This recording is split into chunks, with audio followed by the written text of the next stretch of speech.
Assalamualaikum warahmatullahi wabarakatuh. Welcome to YouTube channel.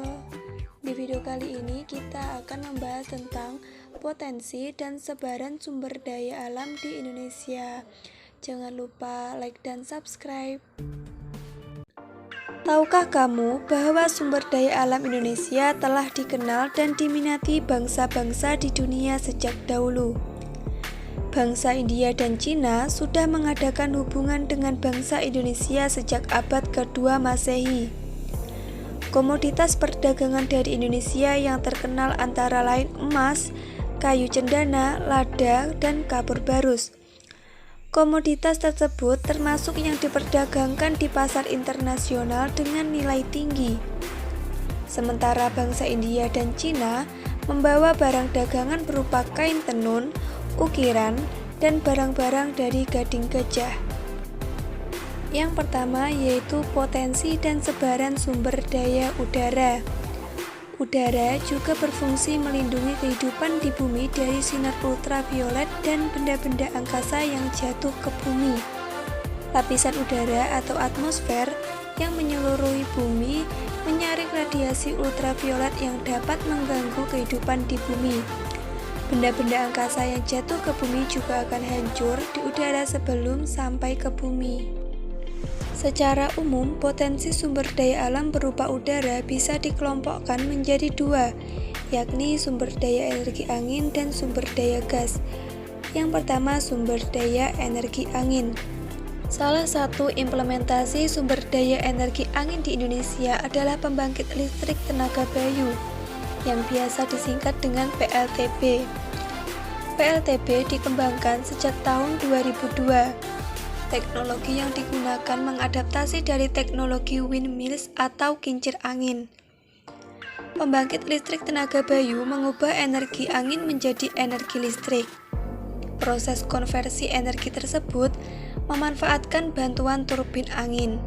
Cara kerjanya adalah energi angin memutar turbin angin yang kemudian akan memutar rotor di dalam generator yang terletak di belakang turbin.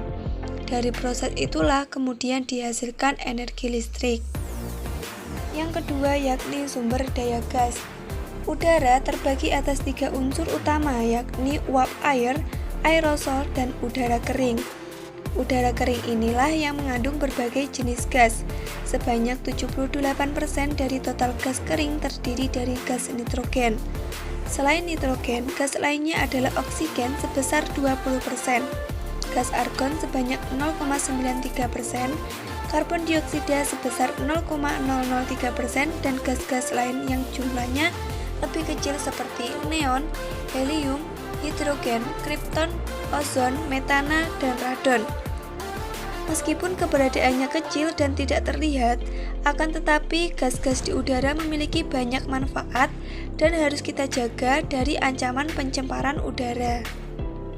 Yang kedua yakni potensi dan sebaran sumber daya tanah. Tanah terbentuk dari bahan induk atau batuan. Bahan induk dapat berupa batuan beku maupun batuan sedimen. Tanah yang terbentuk dari batuan beku berasal dari lava yang keluar dari gunung berapi, kemudian membeku.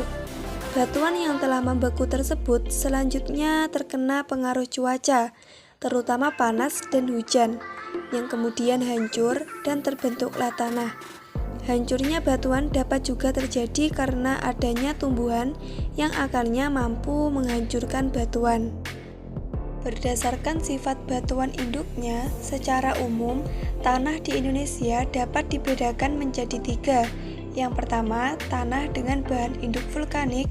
Kedua, tanah dengan bahan induk bukan vulkanik atau tanah tertier. Ketiga, tanah organik. Yang pertama, tanah vulkanik. Tanah vulkanik terbentuk dari material vulkanik yang dikeluarkan gunung berapi saat meletus. Material vulkanik yang dikeluarkan gunung berapi terdiri atas lava dan lahar. Adapun sebaran, tanah vulkanik terdapat di Sumatera, Jawa, Bali, dan Nusa Tenggara, serta sejumlah daerah di Sulawesi dan Maluku. Dengan demikian, sebaran tanah vulkanik terdapat di Pulau Sumatera sepanjang Bukit Barisan, Pulau Jawa kecuali di utara Pegunungan Kendeng, Bali, Nusa Tenggara Barat dan Nusa Tenggara Timur kecuali Pulau Sumba dan Timor. Selain itu, tanah vulkanik terdapat juga di Maluku kecuali Kepulauan Kei dan Aru dan bagian utara Sulawesi. Tanah vulkanik terbentuk dari material vulkanik setelah melalui proses pelapukan yang sangat lama. Biasanya, tanah vulkanik lebih subur dibandingkan dengan jenis tanah lainnya. Tanah vulkanis dibagi menjadi dua. Yang pertama, tanah andosol. Tanah andosol merupakan salah satu jenis tanah vulkanik di mana terbentuk karena adanya proses vulkanisme pada gunung berapi. Warna dari tanah andosol coklat keabuan. Tanah ini sangat kaya dengan mineral, unsur hara, air, sehingga sangat baik untuk tanaman. Tanah ini sangat cocok untuk segala jenis tanaman yang ada di dunia. Di Indonesia sendiri, yang merupakan daerah cincin api, banyak terdapat tanah andosol, seperti di daerah Jawa, Bali, Sumatera, dan Nusa Tenggara. Tanah regosol merupakan tanah yang berupa tanah aluvial yang diendapkan, seperti jenis tanah lainnya. Tanah regosol merupakan tanah yang menyimpan materi berupa abu vulkanik dan juga pasir vulkanik. Yang kedua yaitu tanah dengan bahan induk bukan vulkanik atau biasa disebut dengan tanah tertier. Bahan induk dari tanah ini adalah bukan hasil aktivitas atau letusan gunung berapi. Jika kamu perhatikan peta sebaran tanah di Indonesia, sebaran tanah berbahan induk bukan vulkanik terletak di daerah berikut. Yang pertama, sebelah timur dari rangkaian pegunungan di Sumatera. Kedua, bagian utara Jawa Timur. Ketiga, bagian kecil dari Bali dan Nusa Tenggara Timur. Keempat, sebagian besar wilayah Sulawesi. Kelima, Kalimantan dan sebagian besar Papua. Dan keenam, sebagian besar Maluku. Tanah yang bukan bahan vulkanik dibedakan menjadi beberapa. Yang pertama, tanah aluvial. Tanah aluvial merupakan jenis tanah yang terjadi karena endapan lumpur, biasanya yang terbawa karena aliran sungai.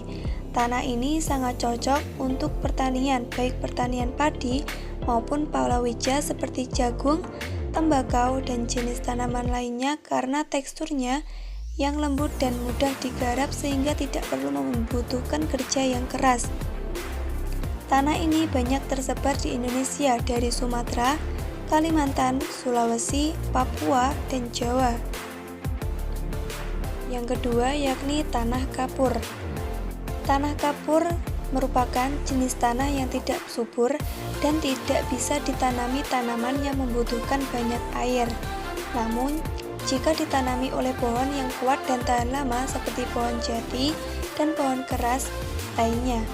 Tanah kapur tersebar di daerah yang kering seperti di Gunung Kidul Yogyakarta dan di daerah pegunungan kapur seperti di Jawa Tengah, Jawa Barat, dan Nusa Tenggara Timur. Yang ketiga yakni tanah latosol. Tanah latosol terbentuk dari pelapukan batuan sedimen dan metamorf. Ciri-ciri dari tanah latosol adalah warnanya yang merah hingga kuning, teksturnya lempung dan memiliki solum horizon.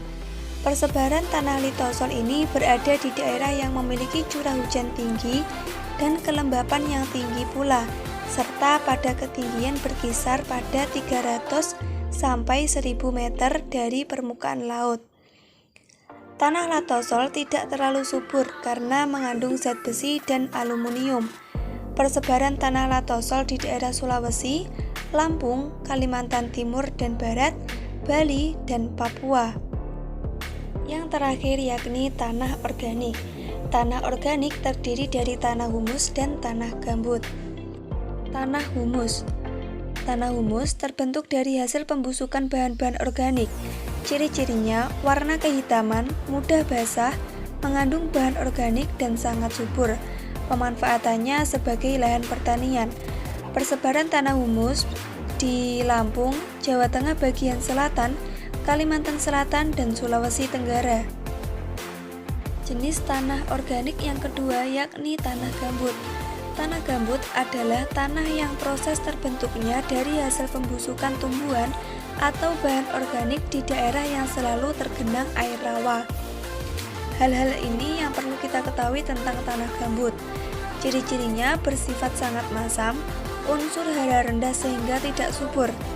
Pemanfaatannya untuk pertanian pasang surut.